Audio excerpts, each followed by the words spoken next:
Hi, this is State Senator Ed Kennedy, and I'd like to welcome you to another episode of the Beacon Hill Buzz. And I'm happy to have as my guest today, Karen Schwalbe. Is that Schwalbe? Schwalbe, pretty close. Who is the executive director, the new executive director of the Massachusetts Farm Bureau Federation, and actually the first female executive director, Yes. I think, right, in the history of the Farm Bureau. Karen, what is the Farm Bureau, and what does the Farm Bureau do?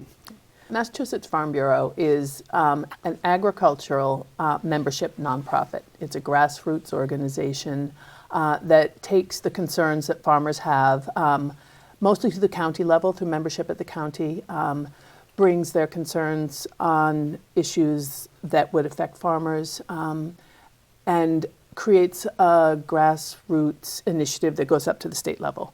So we would talk about things like labor issues or costs of production, transportation issues. The counties talk among themselves and they come up with resolutions.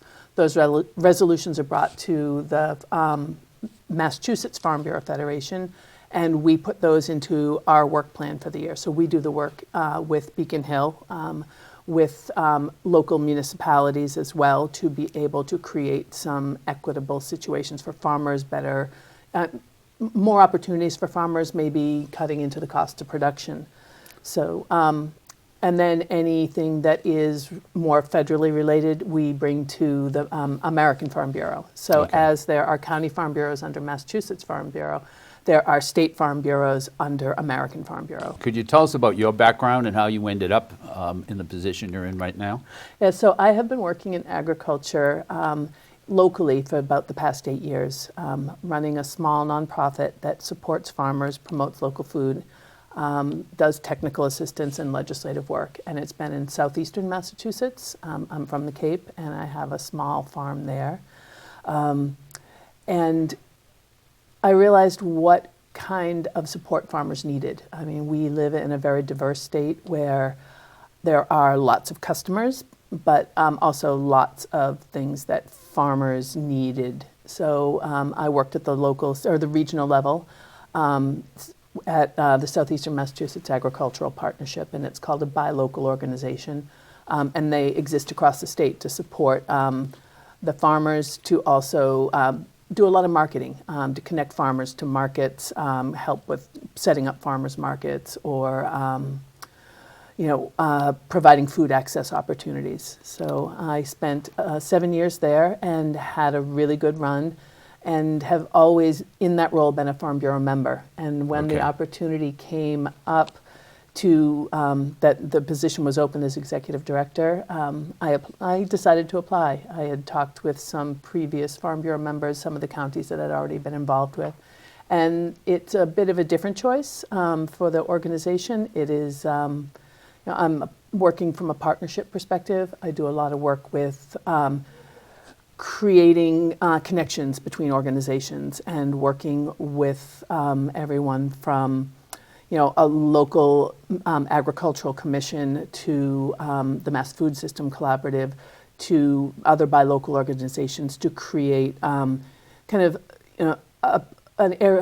playing field or an area where everybody's focused and working on the same project. So I wanted not just to be a kind of isolated organization, but to be able to bring all of the rich agricultural opportunities and to include the Farm Bureau in that. Okay. Could you elaborate more on some of your duties as the executive director? So yeah, I think anyone who's ever held a kind of leadership role in an organization it's a soup to nuts kind of job. The Farm Bureau represents 13 counties in the entire state, so we are, I'm doing everything from financial planning to HR work to outreach at Beacon Hill. We also have a deputy director, Nick John, who is very good. He's government affairs, and he has spent some time on the Hill as well. We have a membership database coordinator, and then we're about to hire an administrator. But I can spend my day doing everything from working on a grant to getting ready to put on an event or Ag Day. We have been working with American Farm Bureau on some of the issues around the Farm Bill, and then dealing with individual issues that are our legislative priorities. So that can be everything from working on legislation to help vocational and agricultural schools train their students, and that is like a hoisting bill. There's different interests between the Department of Education and the Bureau of Labor Standards, and so we're trying to help come to an agreement or a situation where the schools can train the students and all of the safety concerns that the Department of Labor Standards have are met. And what does Massachusetts farming look like? Oh, yeah. So one of my favorite quotes comes from one of our members who says, Massachusetts' best crop is customers. So we have, as a small and very densely populated state, we have a lot of opportunity for local sales. So the farms are mixed agriculture. Nursery and landscape is one of our biggest crops. Yeah. Second only, I think, to cranberries. Right. But in the past couple of years, one of our biggest agricultural crops is marijuana now. So Yeah. on a, not necessarily in acreage, but definitely in dollar value. Yes. So, Okay. So farming can look like a small family farm that has dairy and pumpkins and hay. It can be large acreage growing butternut squash for institutional sales. There can be, forestry mixed in with our farming. There's still sheep farming, goat farming in our area.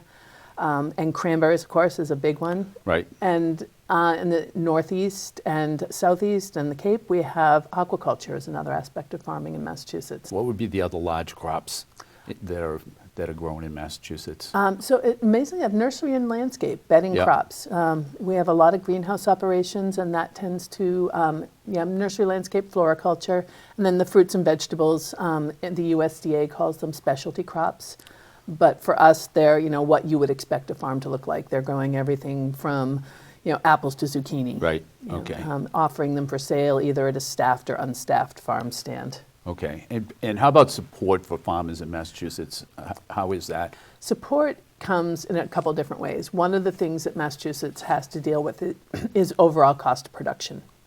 We are, depending on the year, between third and fifth in what it takes to actually, the cost of what it takes to produce. So, I've heard as much as it takes, farmers make 95 cents on every dollar they spend. So they're not always making money at their farming. They're using outside jobs. Most farmers do have second jobs to support their farming operations. And so when the ag census comes through and they look at, how much income a house has and how much income comes from the farm, that balance is a really, really tight one. And it comes from high labor costs. Farms are smaller in Massachusetts than they are in a lot of places, so you're not necessarily getting a scale or an economy of scale that you need. You need to have diverse people with lots of skill sets, which, it's not just you're coming in and picking one crop and that's all you need to do. You need to be able to pick, you need to be able to wash, you need to be able to go to the farm stand and work. So there's some labor costs that are important for farmers, land costs, which I think we'll probably talk about more than once today, and then just materials costs, because we're not able to buy at a scale that's always most advantageous, like some of the Midwestern farms are. So the support comes from helping farmers with their cost of doing business. Okay. So. And so what would be the biggest challenges that farmers face?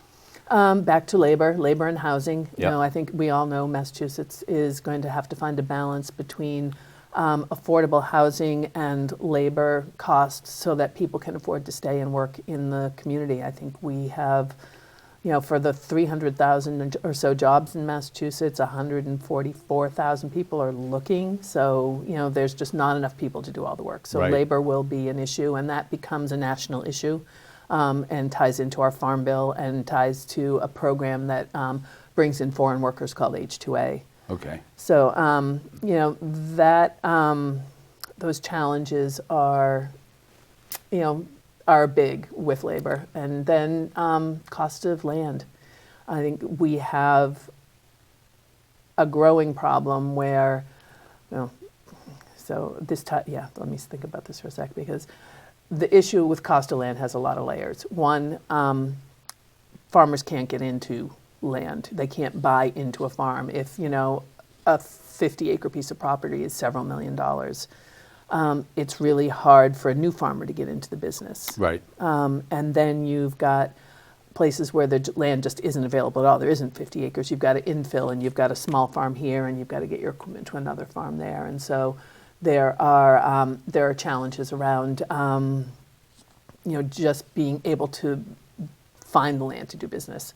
And then there's farm transfer. So there are not necessarily enough new farmers to replace the farmers who are aging out. Every year we see the average age of a farmer is going up. It's in the 60s. It's headed toward the upper 60s. Right. And so we want to be able to find young farmers to come in and be able to buy a property. But at the same time, farmers develop equity in their land, and that's their retirement. There's not a retirement. There's not a 401k for farmers. Right. Their margins are so thin, it's very hard to put money aside, and the value comes from the land itself. Right. So you want the farmer to be able to to have a retirement, to be able to take advantage of all the hard work that they've done, but we also have to balance that with how do we get new farmers in and get new farmers on the land. The cost of the land, the cost of the infrastructure it takes. Buildings are aging. People need to put new barns up, packing sheds. There are more federal regulations around food safety, which are important to keep communities healthy, but the farmers need to be able to scale up to be able to meet those new standards. So the biggest challenges that farmers face is labor, land costs, infrastructure, and then government regulations. Being able to meet government regulations. And Massachusetts has done a couple innovative things to be able to help farmers through some of those challenges. One of them is the Food Security Infrastructure Grant, and that is something that came out of the need for food security with the pandemic. There was federal money that came into the state, and the Office of Energy and Environmental Affairs and the Department of Agriculture worked together to create a program where there could be financial support for both emergency food services and for building food security within the state. Okay. Yeah. The weather has been somewhat erratic over the past several months, maybe a couple of years. How does that affect farming in Massachusetts? It is it is not the elephant in the living room, because I think we all know that it's there now. It is a serious issue for farmers. I mean, the erratic nature of the weather, the overall warming, it is, this drought flood cycle is really serious. It affects, farmers' crops, it affects income. There's just an issue around, we've seen these mosquito diseases coming in. It changes when the timing of pests come out. So, the spray schedule that you're used to keep the pests off your crop are no longer accurate. When you're starting your seeds is erratic. We've had these really serious cold spells, but mostly a very warm winter. And that fluctuation is really difficult to manage from just an ecological perspective in the process of living things. So we have a big problem. It really is a problem for farmers. Yeah.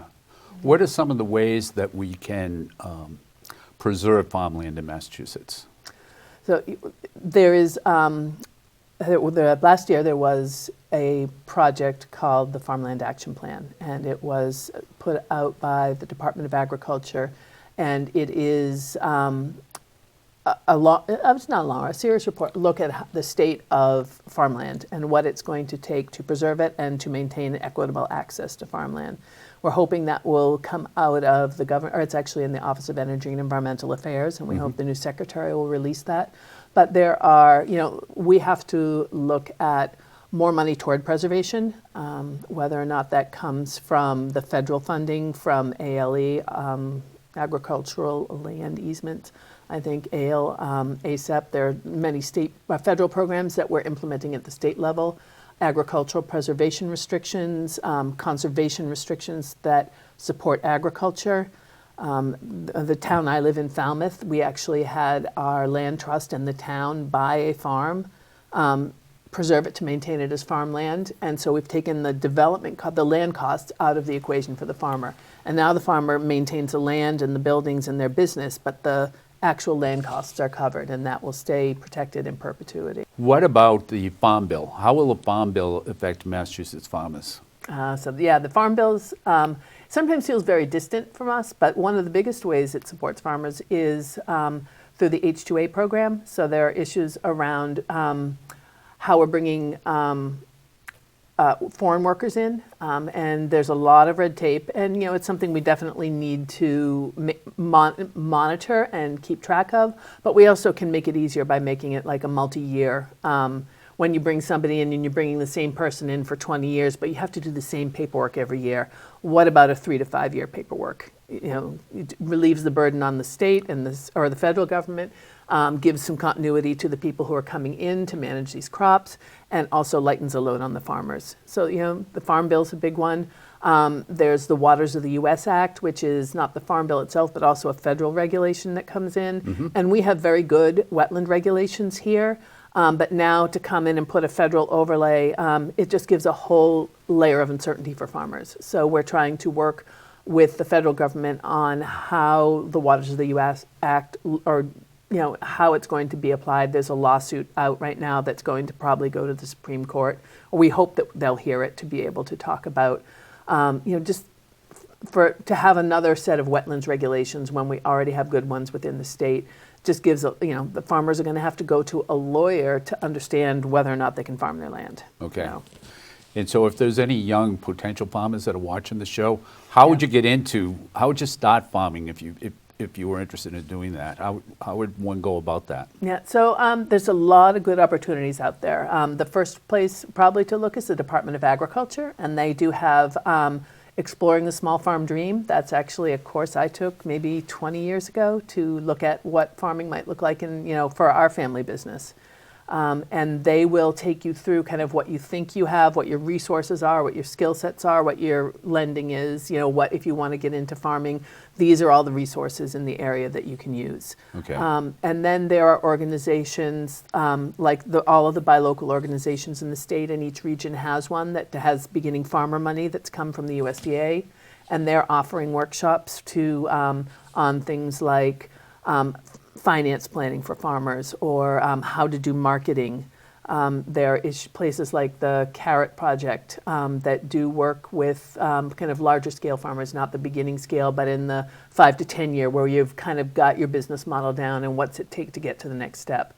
So, being able to take advantage of some of those opportunities that are already available in the state, it's something that we're looking to do more of at the Farm Bureau as well, is to be able to offer more kind of targeted workshops for farmers.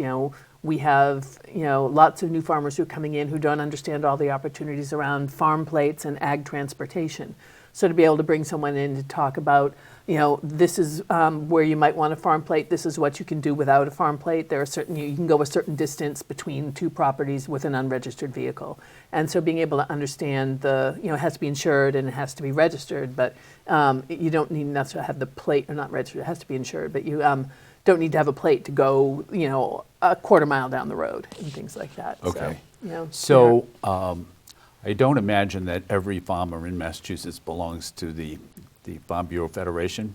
Maybe they do, but if they don't, how would they get involved? And let me ask that for two sets of people.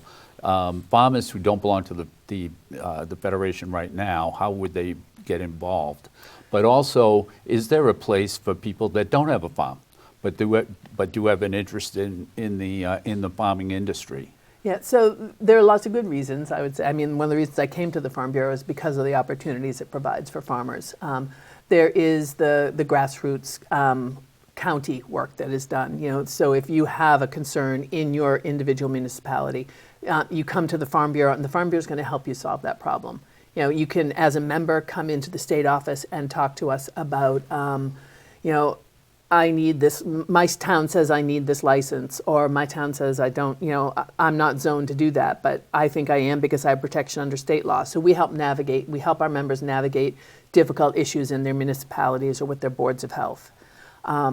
We also have a member benefit program that's pretty compelling. Everything from working, discounts on farm insurance, and that's probably nationwide. That's what Farm Bureau is known for, offering those member benefits. Granger, Ford, John Deere. There are lots of opportunities to buy at a better price than you can get.